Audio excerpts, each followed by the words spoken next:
Saltfish Buljol Saheena bites. Not Saheena, not Accra. Saltfish Buljol Saheena bites. Stay tuned, you're gonna love this one.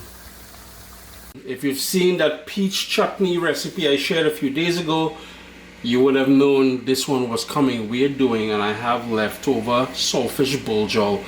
We're doing, and in the past I've done the Saheena bites, but what I used was just plain old baby spinach. I don't have access here to good dashing bush bhaji.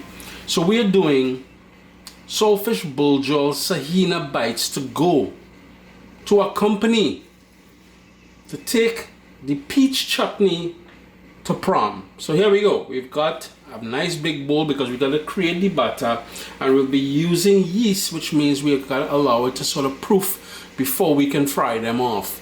Baby spinach, and that has been washed and chopped, sort of shredded, right? Because this is going to cook fast, so don't stress too much about it.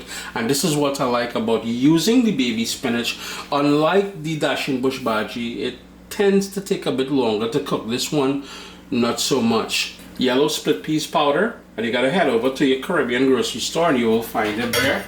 Plain all-purpose flour, that leftover saltfish buljol, and the full list of ingredients I used today will be found at caribbeanpot.com, so don't stress too much.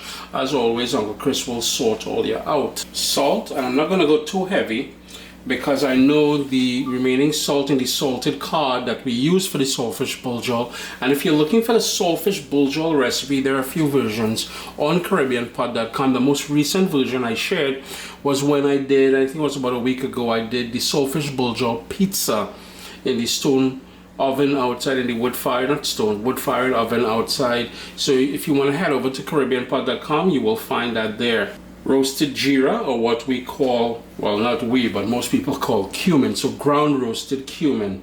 Just got a few more things. I'm just doing some sort of housekeeping as we go along. Ground black pepper, yeast, and crushed garlic.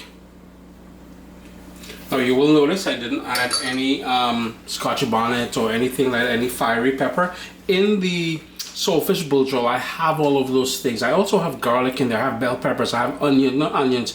This time I use shallots.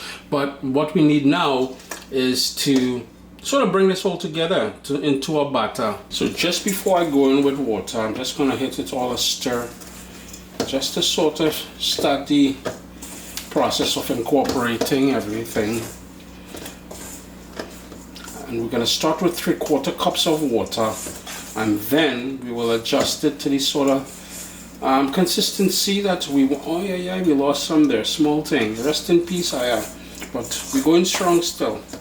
In goes the water, and I'm going to add quite a bit more water. With that water in there, I'm just going to work that dough.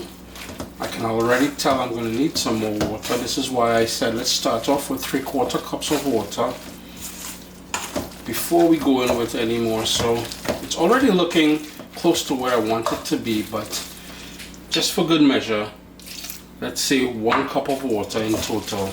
And all we want to do is give that a solid mix, because what tends to happen is with the spinach, layers on layers tend to clump together, and we don't want that. So by giving it a good mix, as I am here, and we really want to distribute that saltfish buljol everywhere. Yeah, so you can see what we got going on here. So what we're going to do now, I'm just going to cover this at room temperature and let that yeast do its thing. I'm hoping you all can see the entire setup. It's been about 45 minutes, so the batter is all ready. I have vegetable oil heating on a medium-high flame. I have a cookie sheet with a rack on top of it. Now if you wanted to use anything lined with paper towel, you can. I would have explained this to you all in the past in previous videos. I prefer to use the wire rack over there just because I find that it prevents the finished whatever I'm frying. In this case here, it's the saltfish buljol Saheena bites. They won't go soggy. If you put it on paper towels, chances are it will create steam, and that steam will make it soggy.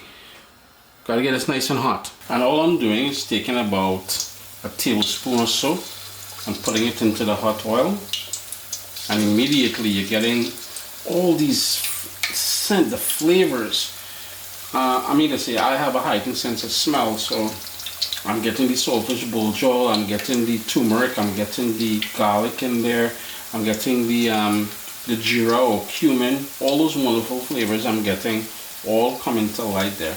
And these won't take long, yeah? So the other thing is try not to overcrowd the pan here. So all I'm going to do is move them around a bit and let them fry, and as they fry I'm going to flip them and onto the wire rack. There, you got dark on me there, boy. Hold on, let me adjust the light for there. Uncle Chris have current. Pay T and Tech. As they start to float, we're going to flip them.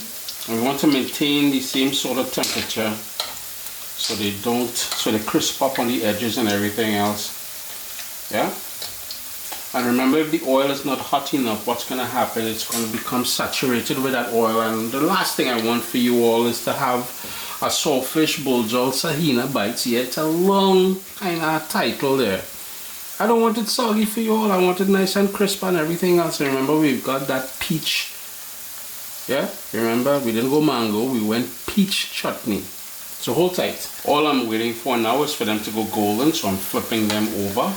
Yeah, notice the nice golden edges I'm getting there. I don't know if you can catch it on camera, but they go nice and golden. It's important that you flip them every 30 seconds or so, and it won't take long. Under I'll say about 5-6 minutes, and these will be ready. Getting nice and crisp. So I'll just continue. I'm just going to see if I can grab one to really show you the color that we're getting there. Notice a beautiful golden color. I really hope it's doing, the camera is doing this thing justice. So let me see if I can grab this one. And you can see the golden edges there. This one is all done. This was a small one. So I'm just shaking off the extra oil. Yeah, and onto the wire rack here. And I wish I could get a little crispiness of it to sound off on the camera here, but small thing. I'm going to continue with these and then we'll wrap things up. Yeah, you may notice some of them missing from over there. I've been enjoying them on their own. If you want to, when you take it off the oil, if you wanted to put some sea salt on there, you can, but you don't need to. Let me see if I can get you guys to hear this. I don't know if you guys heard that, but nice and crunchy on the outside. While it's nice and pillowy soft pillow. It's like a soft little pillow on the inside. Anyways, I'm enjoying. I'm frying. Listen, this thing is real nice, boy. Oh gosh, real nice. Remember, it's not Saheena and it's not Accra or fish cake. It's a combination of both, because Uncle Chris had that leftover saltfish buljol in the fridge there, and you know I had to do something with it. Even though I wish I had some yam to eat that saltfish buljol, but small thing, we eating Saheena bites made with it. Quite nice. These ones are bigger, by the way, if you notice. And you've seen a bit more color, a bit more of that golden color. The idea is pure niceness. Anyhow, draining them off now. And we're all done. We're outside now. We're about to snack, served up with the peach chutney that I spoke about, that I did a few days ago. Chris here, CaribbeanPod.com. I do hope you all get an opportunity to give this one a try. It's a beautiful little snacky snack to make for when you have family coming over and stuff like that.